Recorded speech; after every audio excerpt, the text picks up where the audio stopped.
Hello મિત્રો, આજે ધોરણ 8 ની અંદર ચેપ્ટર નંબર 5 વર્ગ અને વર્ગમૂળ જોઈશું. સ્વાધ્યાય નંબર 5.3 કાલે આપણે એટલે કે આવતીકાલે આપણે 4 એક્ઝામ્પલ જોયા હતા. આજે બીજા એક્ઝામ્પલ જોઈશું. સૌપ્રથમ આજે જોઈશું 5 નંબરનો એક્ઝામ એટલે કે 9604. હવે 9604 એટલે કે 9604 આવું એક સંખ્યા આપેલી છે અને આવી રીતે મેં હવે પાડી દીધા છે. આવી રીતે હવે પાડી દેવાના, પછી દાખલો શરૂ થશે. સૌપ્રથમ એના અવયવ જોઈ લઈએ પહેલા. તો એના અવયવ આપણે જોઈ લઈએ 2 × 2 × 7 × 7 × 7. હવે આવા અવયવ આપેલા છે તો શું કરવું? 2 2 ની જોડી બનાવી દઈએ, 2 ની 2 ની અને આ એક વધ્યો, બરાબર. તો સૌપ્રથમ 2 ના સ્ક્વેર, 7 નો સ્ક્વેર અને × 7 આવું લખી દીધું. હવે આવું લખી દીધા પછી આનું વર્ગમૂળ કાઢવાનું છે, એવું સમજવું. આપણે ઘણી પેલા આવતા ગયા વિડીયોની અંદર આપણે જોયું હતું કે આવું આપણને સંખ્યા આપેલી છે એનું વર્ગમૂળ કાઢવાનું થશે. સંખ્યાઓનું વર્ગમૂળ અવિભાજ્યની અવયવીકરણની રીતે લખવાનું છે. તો સૌપ્રથમ આપણે એવું જ સમજવું કે આ સંખ્યા વર્ગમૂળના અંદર જ છે, આ સંખ્યા વર્ગમૂળના અંદર જ છે એવું જ સમજવું. ભલે એક્ઝામ્પલ ગમે આ એક્ઝામ્પલ સાદી રીતે એટલે કે વર્ગમૂળ વગર આપેલો હોય ચોપડી બુકમાં કે ગાઈડમાં, આપણે આવી રીતે સમજવું. સૌપ્રથમ પછી હવે આ કરીશું, આ વર્ગમૂળ કાઢીશું એટલે 2 થઈ જશે, આ 7 થઈ જશે અને આ 7 એમને એમ જ રહેશે, બરાબર. તો સૌપ્રથમ કઈ રીતે? તો 2 નો સ્ક્વેર કેટલો થાય? 4. તો 4 નું વર્ગમૂળ 2 થાય. એવી રીતે 7 નો વર્ગ કેટલો થાય? 49. 49 નું વર્ગમૂળ કાઢીએ તો 7 વધે અને 7 તો 7 એમને એમ જ રાખીશું. હવે આનું ટોટલ કરી દઈએ, 7 49 49 દુ 98. તો આપણને કયું વર્ગમૂળ મળ્યું? 9604 એટલે કે 9604 નું વર્ગમૂળ 98 આપણને મળ્યું કહેવાય. તો આપણે બીજું એક્ઝામ્પલ જોઈએ. મિત્રો આપણે 6થા નંબરનું એક્ઝામ્પલ જોઈએ. જેમ કે 5929 આપેલા છે. આવી સંખ્યા આપેલી છે, આપણે સમજવાનું શું? વર્ગમૂળના અંદર છે એવું જ સમજવું, નકર જવાબ કઈ રીતે આવશે? તો આવી રીતે સમજવું. એના 59 29 એટલે કે 5929 ના અવયવ પાડીશું. 847 સીત્યું 5929 થશે, 121 સીત્યું 847 થશે. 11 × 11 કરીશું તો આના 121 આપણા આન્સર મળશે. 11 × 11 થાય એ તો આપણને મળી જાય છે. હવે આપણે આગળ જોઈએ. સૌપ્રથમ 5929 આપેલા છે વર્ગમૂળની અંદર. તો સૌપ્રથમ આપણે જે અવયવ પાડે એ લખી દઈએ. સૌપ્રથમ 7 તો 7, 7 × 7, 11 × 11. હવે આપણે જાણીએ છીએ 2 2 ની જોડી તૈયાર થઈ જાય છે. સમજવાનું વર્ગમૂળના અંદર છે. 7 નો વર્ગ 11 નો વર્ગ, આવું સમજવાનું.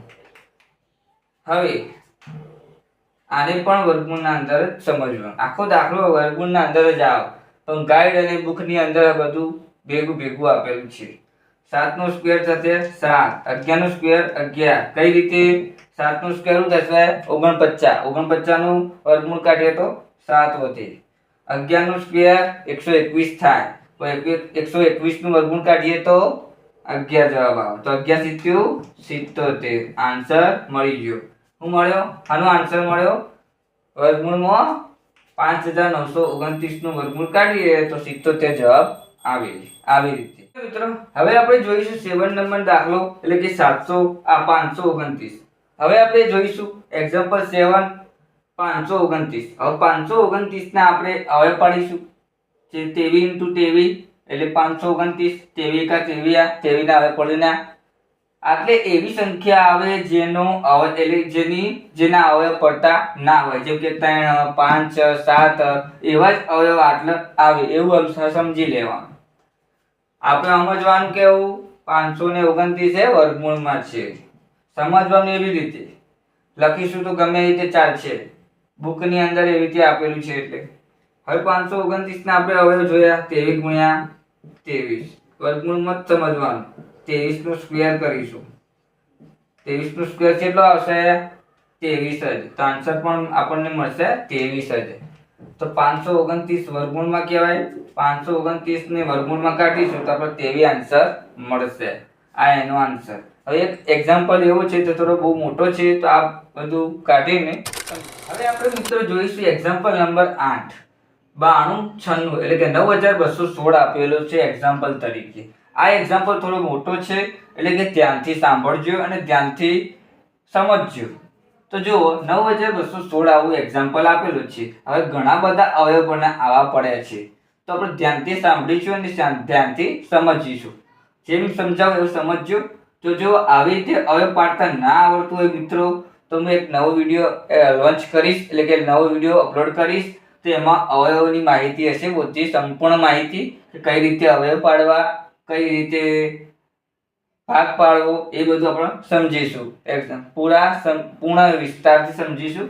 તો સૌપ્રથમ 9216 ની વાત કરીએ તો એક્ઝામ્પલ તરીકે 9216 આપેલો છે, તેના 4608 દુ 9216 થશે, 2304 દુ 2608 થશે, 4608 થશે, 1152 દુ 2304 થશે, 576 દુ 1152 થશે, 288 દુ 576 થશે, 144 દુ 288 થશે, 72 દુ 144, 36 દુ 72, 18 દુ 36, 9 દુ 18, 3 તરી 9 અને 1 તરી 3. આવી રીતે એક્ઝામ્પલ વાઇઝ એટલે કે સ્ટેપ બાય સ્ટેપ આપણે અવયવ પાડ્યા. હવે અવયવ એરિયા જ અવયવ આપણે ઓય મૂકીશું. તો આપણે સમજવાનું શું, વર્ગમૂળના અંદર છે. કેટલા બગડા છે? 2 4 6 8 10. 10 બગડા છે.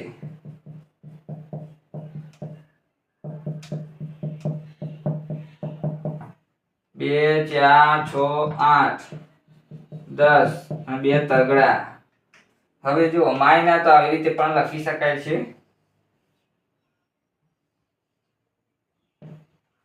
તો જો સૌપ્રથમ આવી રીતે આપણે લખી દીધું.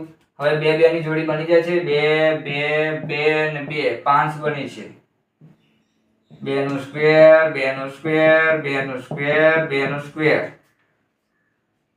4 થઈ 5 ગુણ્યા 3 નો સ્ક્વેર. બધા 2 2 જોડી બની છે, બરોબર.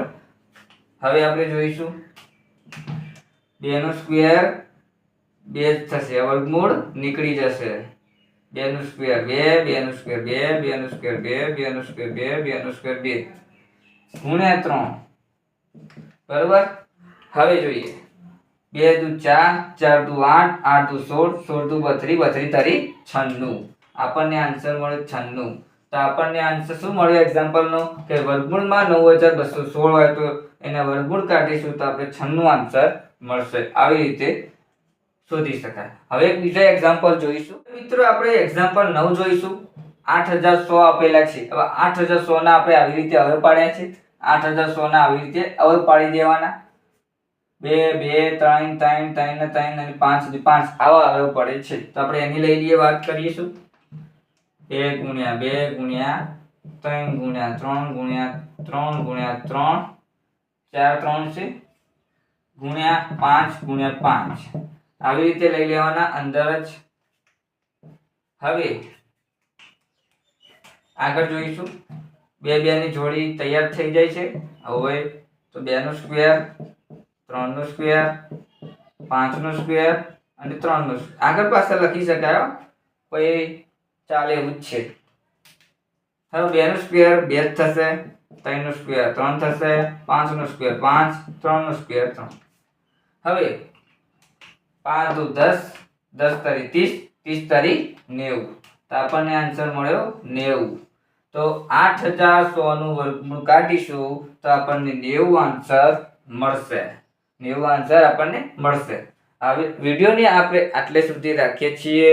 તમે ચેનલને સબસ્ક્રાઇબ ના કરી હોય મારી, તો સબસ્ક્રાઇબ કરી દેજો. હજી કરી નથી, કરી દો. સબસ્ક્રાઇબ કરી દો, લાઈક આપી દો, શેર કરી દો અને કોમેન્ટ કરી દો કે વિડીયો કેવો લાગ્યો મિત્રો. આવતા વિડીયોની અંદર નવી ટ્રીકની સાથે મળીશું. જય શ્રી રામ.